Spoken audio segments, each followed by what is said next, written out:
Hello, people, and welcome to RockerMike and Rob Present. Another show during the quarantine that we interview rock legend Joey Pinter. We have a very special interview. I hope you guys did enjoy and listen. And remember, don't get drunk, get lumped up. So far, Yeah, so good. Okay, Yeah, good, so good. far, yeah, pretty amazing. Pretty amazing technology, right? Yeah, it's I Yeah, we're on a three-way call on a special always Rocker like those Mike three and Rob ways. Presents. Yeah, I I've been on a couple of those three ways before. They're yeah. pretty Three, interesting. three, three ways are always good. Yeah. And then unfortunately, you wake up the next day. It's like, oh my god, Yeah, where you're the like, hell am you're like, I? who are these two beasts? Who are these people? I gotta. One of them is on my arm. I gotta chew it off like a Wolverine in a trap. All right, so Rob. Yeah, what's up, man? Okay, this is the Rocker Mike and Rob Presents show today, right? Yep. And we're gonna bring you everybody, the famous, or should I say infamous, Joey Pinter. Yeah. Okay. Okay. Joey is an old school punk rock guy from New York City. Mm. He's been around since the beginning. Okay, the beginning of the '70s scene in the city here. Mm. You were a big Max's guy, right, Joey? Yeah, man, I was there a lot. Yeah, Even before we started, before upstairs was opened up for ordinary bands, we would right. go downstairs to the back room and hang out and watch people hold court. You Right. know, Did you we go came there? in. Did We did came you in go right there? after Andy Warhol and all those guys. Yeah, yeah. It's where Warhol was hanging out. The Yeah, Dolls, right? Lou Reed, right. all that stuff. Did I you was go there right for the after chick? Did that. you go there for the chickpeas? Of course, and the salads. What we would do is we had no money, so we Yeah, we would get at a table, get a great big salad, and nurse the salad, like four of us. yeah. And as long as you were sort of behaving yourself, they left you alone. So it was cool. That's cool. That's cool. I mean, Yeah. I heard stories from guys that hung out that at some point there was usually a chickpea food fight. Occasionally I've heard of that. Yeah, but I didn't involve myself in that stuff because I was trying not to get kicked out so early. There I you was go. There you go.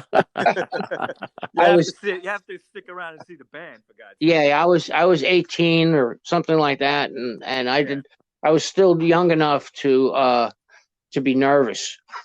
So Okay. Now, just to give a little, I'll give a little background here for people who don't know who Joey is. Joey was in a band called the Knots in the '70s that played Max's a lot. hmm Uh, Also in the Waldos, hmm okay, for a long time, and that's how I became acquainted with you. hmm Um, and you've been doing some solo stuff the last few years, and you're working yeah, on some new material, yep. and we're going to get into all that. But let's go back a little bit before Max's, and talk about some of your early days. Now, you told me you were born in Brooklyn, right? Yeah, East New York, whole East New family. York. All Yeah, right, and you lived in Queens for a while. You bounced around a lot. When yeah. when did you when did you find that music was your calling? I always wanted to play. I don't remember a time not wanting to. Yeah, Even as a little child, um, I remember having, really wanting a guitar and wanting to play. yeah, Even when I was 10, 11 years old, and really. yeah, it was really, I don't know what it was, man. It was just something I needed to do, and Now, nothing what else. were you? What were you kind of at 10 years old? Who were you looking at as kind of a hero that played guitar? Oh well, the Monkees were on TV in Sure. those days, and you were real limited because I was 10 years old, so I wasn't going Sure. anywhere, and Right. so we had television, the three channels on television. So there were the Monkees, and then there was what other, like American Bandstand, which was like Of course. occasionally someone would come on, it'd be interesting, but Yeah. it was mostly me sitting next to the AM radio Uh huh. and and listening to everything. I really liked the old soul music, because there was something about that just like rang true with me. I don't know what it was, and maybe because my father hated it. He would, he would turn that shit off. But but then that was in AM radio, and then I just was glued to it, and I got a guitar. It was like some Japanese guitar with like 6 pickups on it and 10 switches. And I don't know what the hell it was. And then I came home from school one day and found out my father hocked it. So, oh my God, yeah, that sucked too, because I was gonna. There was a guy in school with me that he had one of a Dan Electro, with the case, where the amp is in the case, where he got it from Sears. And, wait a minute. Sorry, I thought I turned that off. It's okay. To me, it was the coolest thing in the world. So, he said, well, come by my house and I'll show you some things. And I said, oh, yeah. I go home and the guitar is gone. I said, you motherfucker, you. Wow. Very embarrassing. Dan Electros. A lot of people in that time had Dan Electros, right? You used to get them from Sears and a catalog. And they had this model or a couple of models where the amp was in the case. It was all like one unit. It was so cool. I still want one. Definitely. They were so cool, and I think they were made out of masonite, which is like a cardboard building material. Right. It's like a press board type thing. Yeah. In fact, the room I'm in right now has it on the wall, where it's got those holes punched in it so you can hang shit on it. Yeah. That's masonite. Yeah. Yeah. So builders used to use it for underlayment on floors, but it didn't deal well with water, so people stopped using it really for anything other than something temporary. So that's what they were made out of. It's pretty cool. When you started playing the Dan Electro, what were you doing? Were you teaching yourself, or were you getting lessons? No. I had to teach myself. I couldn't get lessons. I remember lessons in 1968 or 67. Yeah. Were like $3 an hour, and that was a lot of money then. That was a lot of money. Out of the question. I had 5 brothers and sisters, and that was not going to happen. So I had to teach myself. Were you a big Stones fan, or were you more of a Beatles fan? What did you? No, I like the Stones a lot more me than too. the Beatles. The Beatles were. I didn't like all that weird singing, that 4-part harmony, and I didn't like Obla D, Obla Da. Get the fuck out of here. Like that. No, I know. Are you kidding me? We did a show yesterday, Joey, right? I mentioned it to you. Me and Rob did a show yesterday on the George Harrison album, All Things Must Pass. Right. And what I found so interesting about it, and Rob, you agreed, is that he had all that music by 1970 to make a triple fucking album. A triple album. Yeah. Right. And some of those songs, every one of those songs on that album could have been a Beatles song, and it would have been better than hearing Obla Di, Obla Da. Not better. Maxwell's Silver Hammer. Friends, or some fucking song like that. Yeah. I mean, he was. The record companies must have been, dying to get a hold of that guy in 1970. I mean, and the interesting thing is he was just a nervous wreck. He thought that the songs weren't even up to par. Oh, and then after it was all done, and Spector ran it through his wall of sound mix and added everything to it. Right. Apple Records was like, "This is phenomenal," and then he believed it, and he put it out. But of course. Anyway, so you were more of a Stones fan. So at that point in the late '60s, you were listening to like Let It Bleed, right? Right. What the first Stones first album I really listened to was Sticky Fingers. That was the first one that it was. I was in Queens, had to be 69, 1970, and WNEW-FM was the radio station. And what they would do is play a whole album that would be released. And they do the whole thing, both the sides, or just whole record, no commercials, nothing. They play it right through. Yeah, it was great, man. And that was the first one that I really listened to, because before that you just heard the singles on the radio, like 19 Nerve Breakdown and Painted Black, which was, I heard Painted Black, I was like, what is that? That's incredible. Yeah. I mean, what is that? You know? No, the guitar, I mean, the guitar sound, the way Jones used the sitar and everything on Yeah. And then you see them on the Ed Sullivan Show. And Jones is sitting there cross-legged, right? Yeah, I'm going, who are these guys? This is fucking amazing. So it wasn't until Sticky Fingers and FM radio where, and things sounded better because it was FM, it was stereo. So things just sounded better. Yeah. And they were, FM at the time was, free form. It was experimental. They would do albums, like you said, album sides or whole albums. Right. And you'd hear stuff that you wouldn't hear on AM. That's how FM got started, really. No. That's what it was. Yeah. Right. You wouldn't hear it. And then at night, it was even better because NEWFM had this chick. Her name was Allison Steele. Alice the Nightbird. Yep. Yeah. She'd be on from like 10 to 2 or something in the morning. Yeah.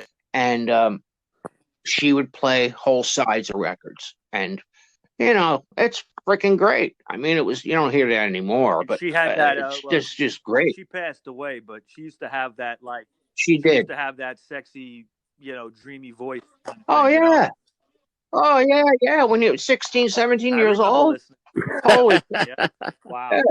You don't know what that feeling is, but you like it. Yeah. Wait, is that a microphone in my pocket, or am I just glad to see somebody? Yeah, what is that? It's like the first time I saw Tina Turner on TV.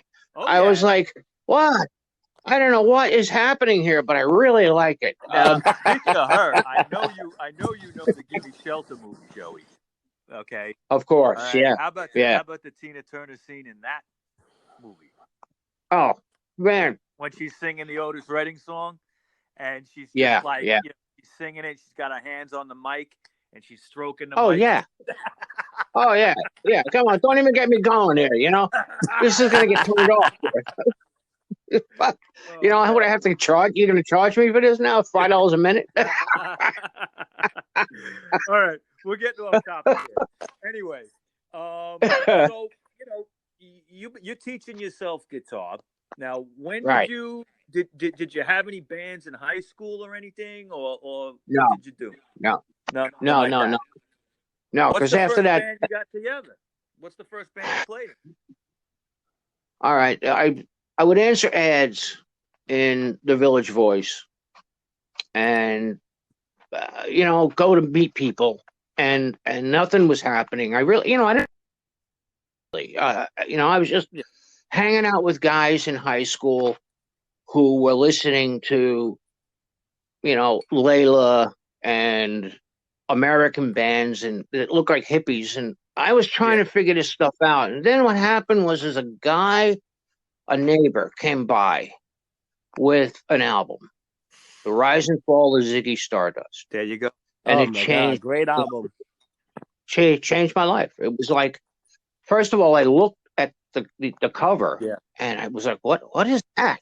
And then when I listened to it, it was nothing like the Allman Brothers. It was nothing like that. No Quicksilver, Messenger Service. It was like, what is this? This is amazing. It was from Mars, actually. It dropped from Mars, that album. It really did.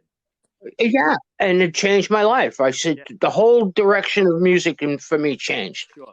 I stopped hanging out with these characters that I knew, and one guy I knew took me to the East Village one day, and I remember coming out of the subway at Union Square, not Union Square, Union Square, Cooper Square, where the Cube is. Oh, like Astor Place. Right. I would come out of the Astor Place, right. I came out of the subway, and this is 1970, and the air smelled like food, like weird food. Yeah. There was music everywhere. The people looked totally different from people in Bayside. Sure. And I thought like a subway token took me here. Mm-hmm. And I had no idea how that area, that corner, would be so important in my future life. Yeah. You know, I lived there for years and grew up there, really. I mean, because once I got exposed to that, that was it. So what happened was I answered this ad for a band in Brooklyn and Bensonhurst or someplace. So I take the subway out to Bensonhurst, and I had a white Stratocaster that I couldn't hardly play. So these guys were playing Dolls covers. They were playing Stones covers. So I'm playing with these guys, and I'm trying my best. And they say, "Well, you want a beer?" I said, "Yeah, I want a beer." And they opened up the refrigerator. It was full of beer. There's nothing in it but beer. Nice. I said, "Well, this is a good sign." Yeah. So they said, "Well, we're going to have a little meeting." And they left, and they came back 15 minutes later, and they said, "What's more important, your girlfriend or the band?" And I said, "Of course, the band." And they said, "Okay, you can sleep over there." Oh. And that was it. Yeah. The guy drove me back to Bayside. I grabbed all the shit out of my bedroom that I shared with my brother. And that was it. Never went back. And you were living over there. I joined this band. We were called Brooklyn Trash. And that's when we started going to Max's at night and hanging out downstairs, wasting time, watching people, you know, seeing who was who. Yeah. Yeah. And then we would go back to this guy's house, and we rehearsed in his basement. And, you know, one thing led to another. The band broke up. I ended up in Florida with a couple of these guys. And then from there, I ended up back in New York. And then I met Nikki Fuse, a million years ago, man. And from then on, I started playing original music because it was, you know, it's easier for me to write songs than learn songs from the record. I was never good at that. I couldn't, like, I knew cats that could listen to something once and then play it. I never could do that. So I still can't. So I found it easier. Start from scratch, kind of. You got to make your own song. Yeah. I figured it was just easier for me to write, chord progressions and things like that sounded cool. Right. So that's how we started playing original music. And that was around that same time CBGBs opened up. Yeah. And the only requirement for CBGBs was you had to play original music. That was it. That was always the deal. He didn't want cover bands. Right. He could do anything you want as long as it was original. And back in those days, in fact, I saw a flyer someone posted the other day on the internet from CBG. 3 nights a week, 2 sets a night. And it was us, Fuse Band, playing with opening up for the Heartbreakers. Right. And for 3 nights. And then that's right around that same time, there was a place called Mother's on 23rd Street. Yeah, by 8th Avenue. It was exactly. Yeah. Peter Crowley ran that place before he went over to Max's. And started running Max. This was cool too, but it was a very small little bar. Yeah. It was very, very small. But it was cool. It was the first time I met Johnny was in there. First time. Johnny Thunder. Yeah. Okay. Yeah. What was that like meeting him for the first time? I mean, it was pretty cool because you knew who he was. Yeah, well, it was really kind of cool because some guy came up to the and just paid any attention to me at all. It was pretty cool. And you there? We became friends. No, anyway, from Mother's, the band started playing at Max's and back and forth, Max's, CBs, and that was it, man. We lived down there, and we did nothing but play. I mean, you lived where you could live. You know, you lived off the good graces of whatever girlfriend you had at the time. Yeah, girls in those pay the days bills seemed to be very, and keep you in guitar strings. They wanted to be with a musician. They knew the hazards of that and the what would be involved with that. And I guess. some of them just would go along with it and take care of you. It's true. Yeah. Oh yeah, I lived like that for years. Well, Rob is like that. Rob's got all these girls taken care of, right, Rob? When I can. and he's only a bartender. He's not even a musician. Yeah. Rob's got a good line of shit. Oh my God. Oh, that's good. Definitely. Well, when you're in control of the alcohol, that works. You got the cocaine or whatever. Yep, that's true. I always found that handy. That's what I'm thinking about. I just read the killer coronavirus is alcohol.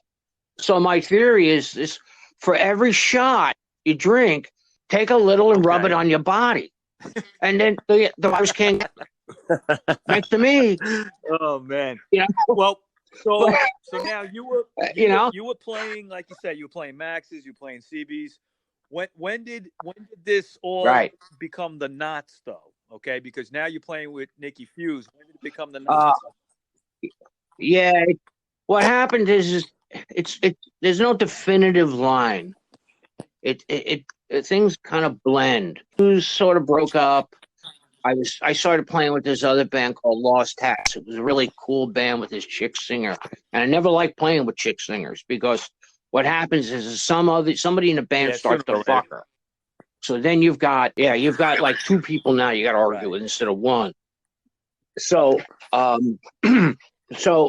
but this was totally different, man. The whole scene was really, really cool. And sometime around that time, I hooked up with the singer, this guy Tommy again, and Tony came down from the Bronx. He knew him from some other band, and Tony Coyer, right? And then Nikki Fuse was still playing drums, and that's when we started Knots, which was kind of like playing Fuse music because it was the same songs, just a different name. Now, name. And it evolved. Now, was Johnny Thunders a big fan of the Knots? Did he try to push you guys a little bit, get you some gigs and stuff like that? I don't know, but he was around a lot. He'd come play with us, and he asked me to play with him. And what happened was this is a weird thing because it must have been a sign from God that said you're not doing this because. I was kind of avoiding it, and then Peter Crowley told me, he says, "Listen, man, this is a really good opportunity for you. You got to go do this." So I said, "All right." So I went to go play with John out on 30th Street, like I've done 1,000 times, but for some reason, I was like nervous or something, and John said, "Let's go take a walk," and that was a euphemism for let's go get some drugs.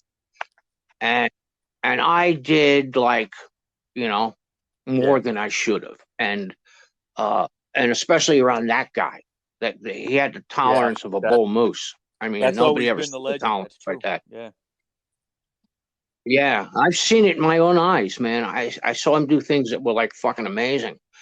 And what happened is I didn't go, and I really believe that there was something above me protecting me because I would have been on the road with no restraints from people. So I would either died or got locked up or sent home, or probably I probably would have died. And I really think that's what happened. It sucked, but it was there was so many things happen in those days. I would wake up on the subway. A cop would wake me up, and I'd be in Rockaway. And it's the daytime. So I rode around the subway like the F train for hours out cold with a Les Paul between my legs the whole time. And I was never hurt. Never hurt. Not once. Not a scratch. And this was in the 70s, man. You remember the subways in those days were tough, man.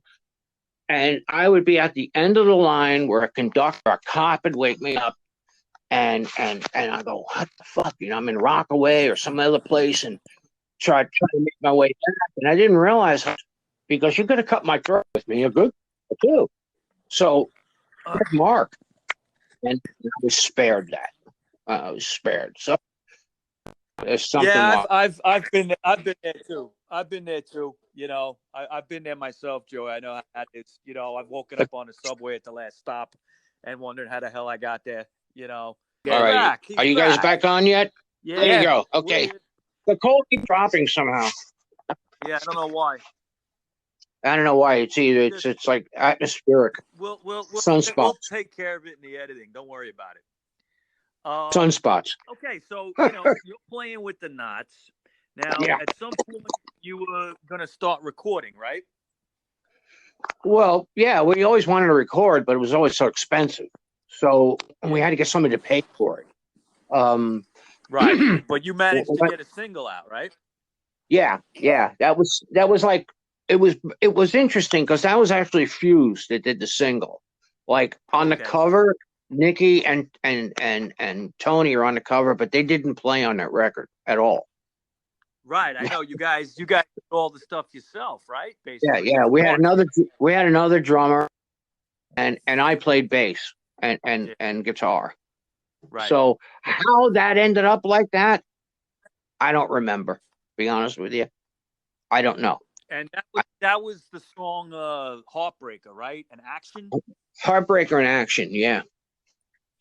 Now, just so everybody knows, that's been re-released on Rave Up Records.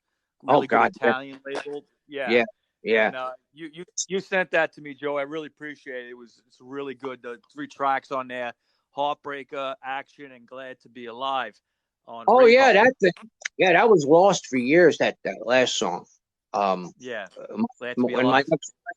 When my ex-wife was moving from Brooklyn to the Caribbean, she was going through her stuff, and she found a bunch of stuff of mine. And some of it, one of the things was this 6-inch reel-to-reel tape, and I didn't know what was on it. And we brought it to a place that would convert it to a CD, because you have to bake it or something, some process. You just can't take it and put it on a machine. Something that's 25 years old. They bake the tape. The master tape. Yeah, they do something to it so it doesn't get destroyed. So because if it's old, it's brittle and something. And must be something like that. Yeah, it's got to be something like that. So I had no idea what was on it. So what was on it was Action, Heartbreaker, and Glad to Be Alive. I said, "Oh man, I forgot all about that song." Yeah, and that's why that last single that came out, because there's another company that put out the single too called Soul Jazz out of London, and every now and then I'll get some money from them, very a couple of bucks, and then this last batch from Italy, they were the ones that put out Glad to Be Alive, which I was kind of happy about, because that was a lost song. It was pretty cool. Wow. Yeah, it's definitely this new mix on this new single is fantastic. Let me ask you something though. Now, you didn't end up playing with Johnny at that time. No. Okay. No. But time, no. you were still friends with him. You were still talking with him. Obviously, was. Oh yeah. Let me ask you, like, how did he give you like playing pointers? Did he teach you any licks? He taught me a lot of stuff. Me a lot of stuff. Yeah, one of the most profound things he taught me was we were at a sound check at Max's one afternoon, and I couldn't get my guitar in tune, no matter what I did. Right. And he said to me, "Come here," and he says, "Let me show you how to do this." And I'm saying to myself, "Oh, Mr. Fucking In Tune here is going to tell me how to do this." So, yeah, right. But he said, take the strings off, and he showed me how to wrap the strings around the post of the machine head correctly. Right. And he said, now try it. It'll be much more stable. And I've done that ever since, 40 years now. The same process. Same process, same thing, same thing. And, he also taught me how to play out of a twin reverb and set it the way it should set, the way it should sound. And it's funny, too, because Johnny Winter he would set his twins the same way. Treble all the way up, everything else all the way down. Very simple. Bass all the way down, treble all the way up, right? Right. Yeah. Bass, mid-range, all the way down. And you got to play it on 10. And that's that. But he showed me a lot of stuff, and of course I'd watch too. I'd watch everybody. I mean, there was so many great guitar players. What's amazing about Thunder is in his sloppiness, you could say. Okay. Well, yeah. In his sloppiness, there was just pure genius in the middle of that. Sometimes the sloppiness. He was off, and I've been to a couple of shows where he was barely, coherent. But me too. When he was on, forget it. It was unbelievable. Unbelievable. You never heard anything like that in your life. Yeah. Yeah. I remember being at Max's one night, and like way up on the other end of the building from where the stage is, there were booths you could sit at. And I'm laying in one of the booths one night, and the Heartbreakers were playing. And I was just listening. And I was marveling at how good these guys were. I mean, they were great. They were fucking great. And it was like the middle of the week or something. And the place wasn't all that crowded. So I was able to lay down in a booth and not look at anybody or talk to anybody, just listen.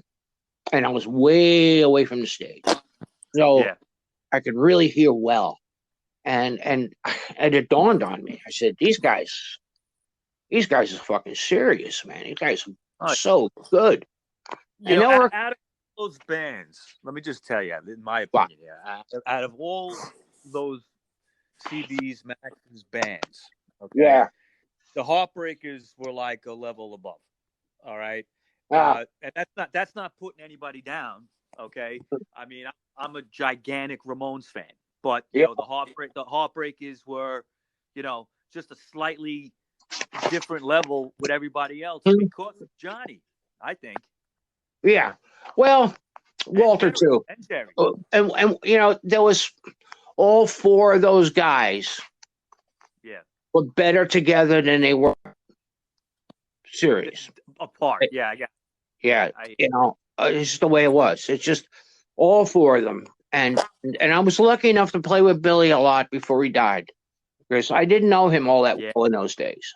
And he was the only one that I didn't hang out with at all. Billy Rath, Billy Rath, because he was gone.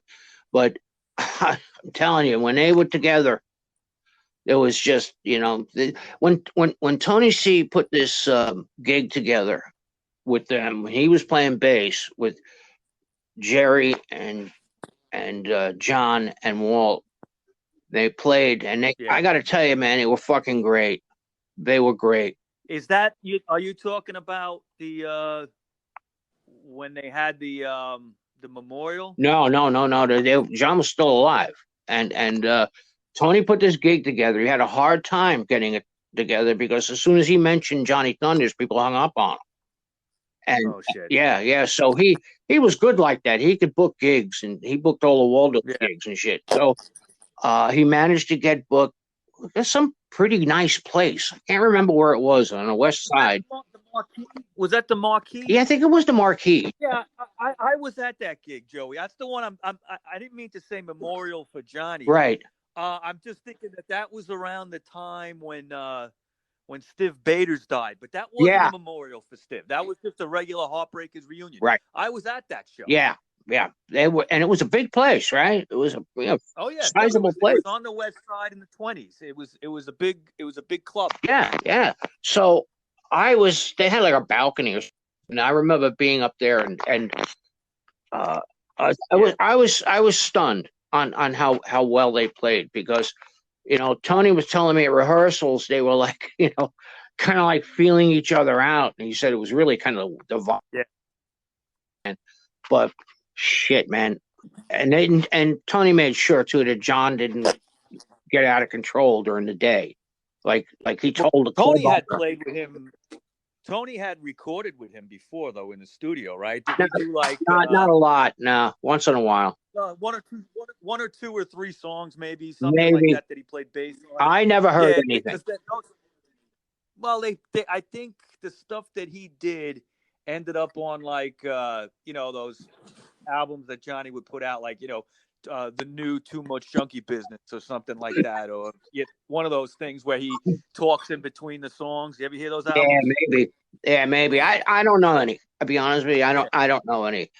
I don't know. I know he played live with him in the States a lot, all the time in New York, and they would play out in California and Chicago and places like that. But and Walter wasn't in the band. Luigi would play guitar, or somebody else would play guitar, and but anyway, that reunion gig was amazing. It was really good. I was blown away by it.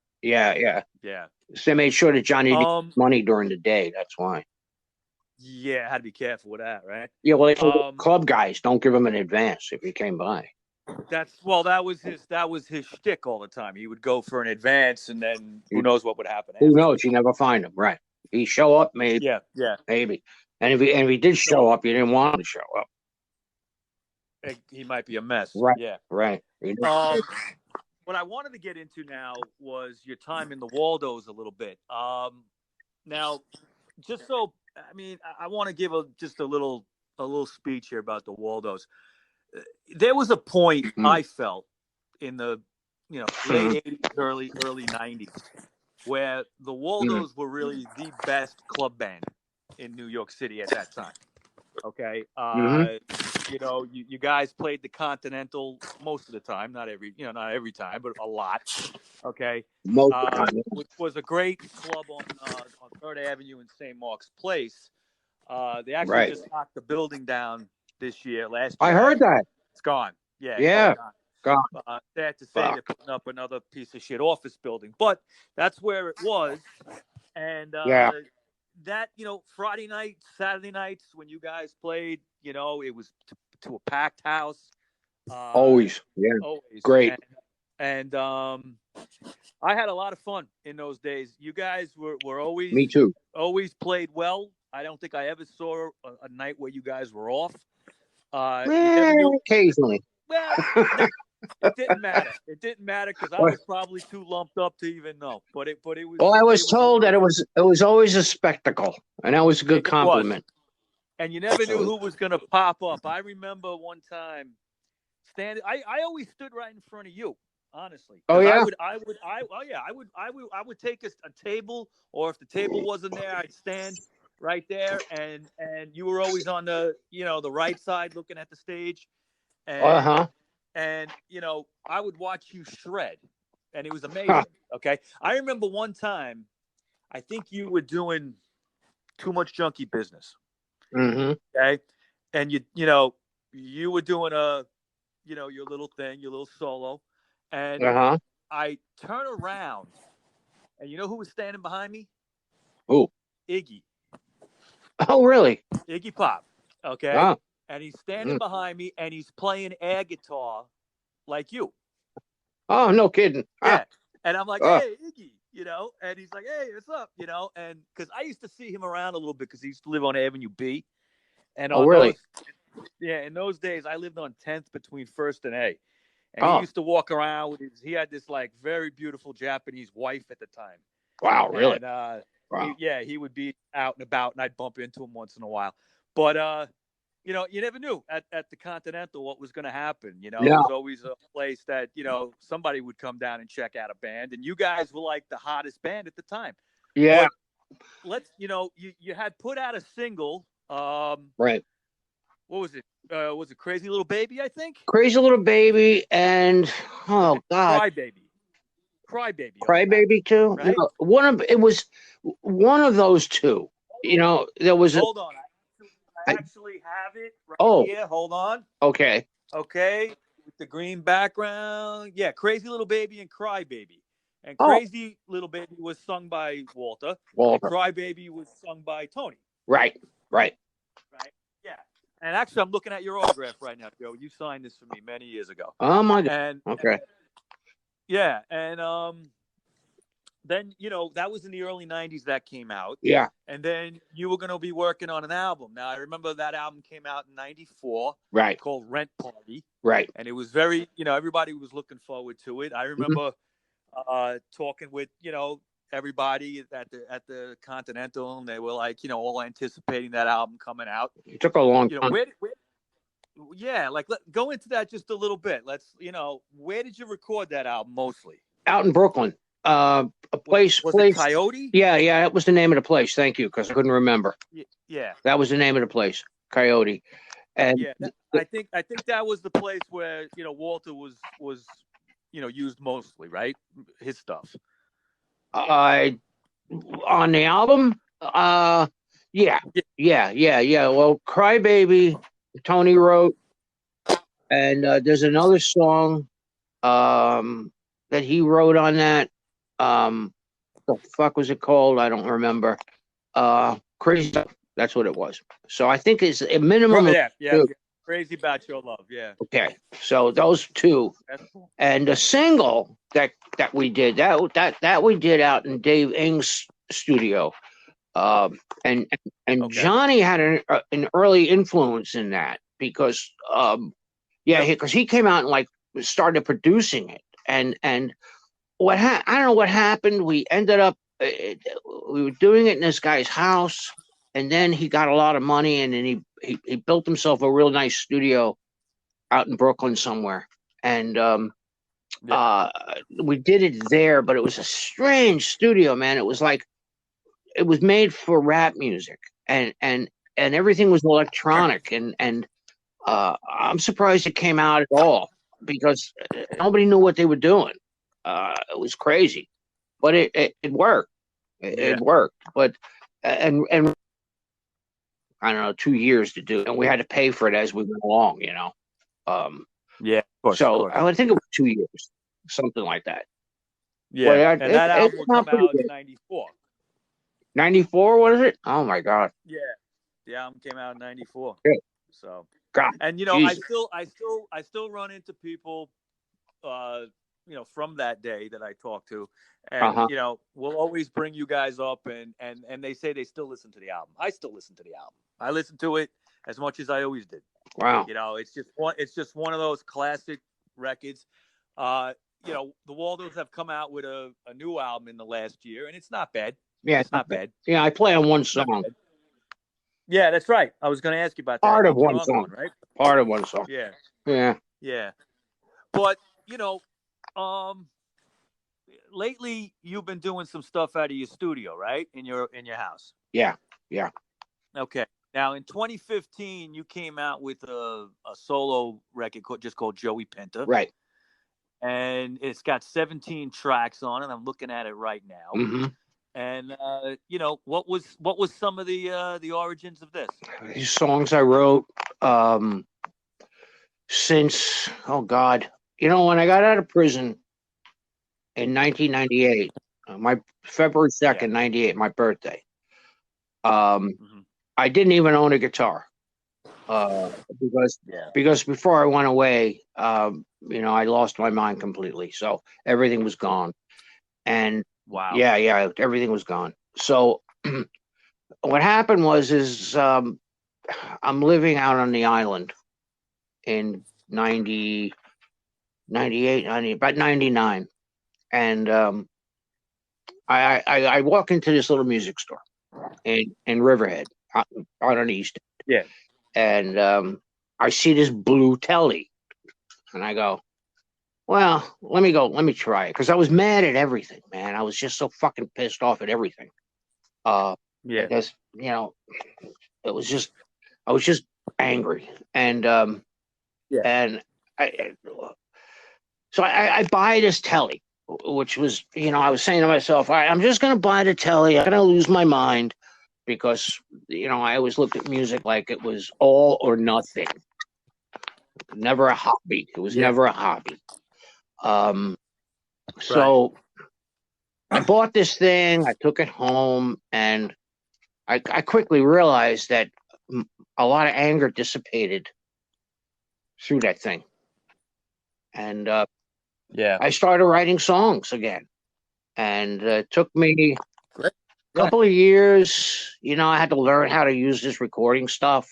I bought it. I went to England. So when I bought it in 2002, and my first recording gear, and it was real primitive, and it didn't do a lot. But by the time I ended up in California, I had a lot of it figured out, and I had a whole bunch of songs written. And I put a band together out there, and we were doing gigs and shit like that. And but recording time was, recording time. I didn't have any money for that nonsense, so I recorded it myself, and that's it. That's what I did. The mistakes I made. I try not to make the same mistakes again now. Well, it was a learning process for you. It is. And technology has come to the point now where it's become real easy for someone like me, who's not an audio engineer, who doesn't know about all this stuff that you're supposed to know about. There's a lot of help. And everything is very user-friendly. Really user-friendly. There's so many different presets on things like that. And what you do is you get a preset that sounds nice, and then you fuck around with it for a while to make it what you want it to sound like. And I could never do that from scratch with the outboard gear, with compressors and limiters and all that kind of crap. Yeah. I don't know how to use any of that shit. So, it became easier. And now I'm out here, and I'm fortunate where I'm sitting in a shed that's insulated, and I could play out here as much as I want, at almost stage volume. Yeah, no one bothers me. It's amazing. Yeah. It's amazing. And that's right. And you're in the Chicago area. Yeah, I'm right outside of Chicago. I can see the Sears Tower, but I'm pretty close to the city. But cool. But there's my wife's mother's house. She's got like an acre of property, which is a lot in the suburbs. So I'm in the back, and nobody says a word, when I'm out. And it's wonderful because it's I'm able. One of the things I couldn't do with the album I did was record live. I couldn't use a microphone and an amp because I was in an apartment. So I had to use modelers, and the modeler I had at the time worked pretty well. I got a halfway decent guitar sound out of it. And well, one thing I don't mean to interrupt you. I want to kind of wind this down a little bit. But I'm looking at the CD right now, the Joey Pinter CD. And I'm just looking at 17 tracks here, and I'm gonna just mention a couple that I think are fucking great. Song called "Be Like You" starts the album off with that. Yeah. When I heard that song, I'm like, what a great song to start the album with. Okay, and it just kicks off. You got this, your vocals, which is something that you were always kind of like backing vocals when I saw you, so I never heard you. Well, they took the microphone away from me years before.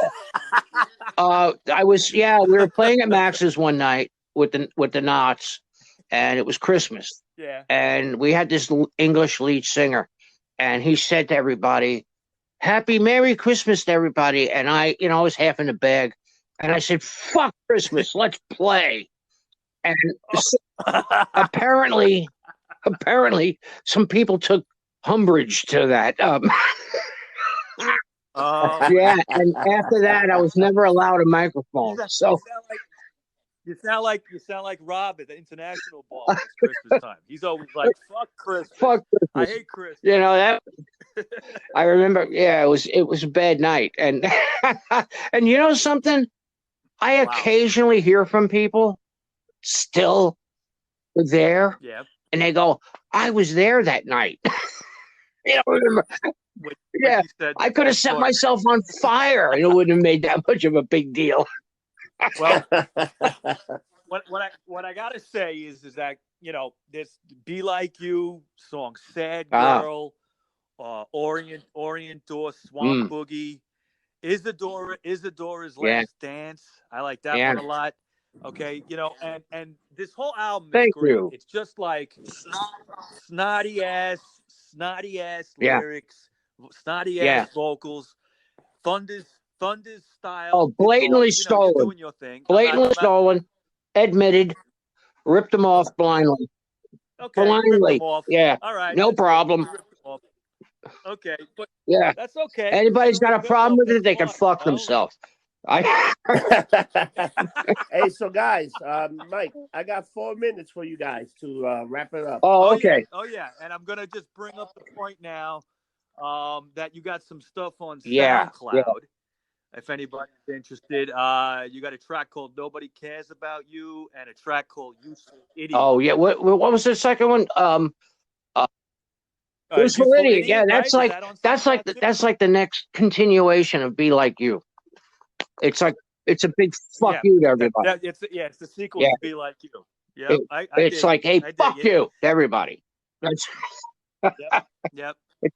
It's timely. And on that note, we'll wind down here. And I just want to thank Thank you Pinter for coming on. We've been trying to do this for about 2 months now, and we got fucked with the coronavirus and some technical issues, but we finally got this done. And I want to thank you, Joey, and we'll be in touch. Yeah, listen, man. there's more songs coming out. You're the first one going to get them. So, thank you. Hello, people. I hope you enjoyed that interview. Mike went through a lot of trouble reaching out to Joey for this special interview on the Rocker Mike and Rob Present Show. I hope you guys are all safe and sound. And remember, don't get drunk, get lumped up. Have a good one.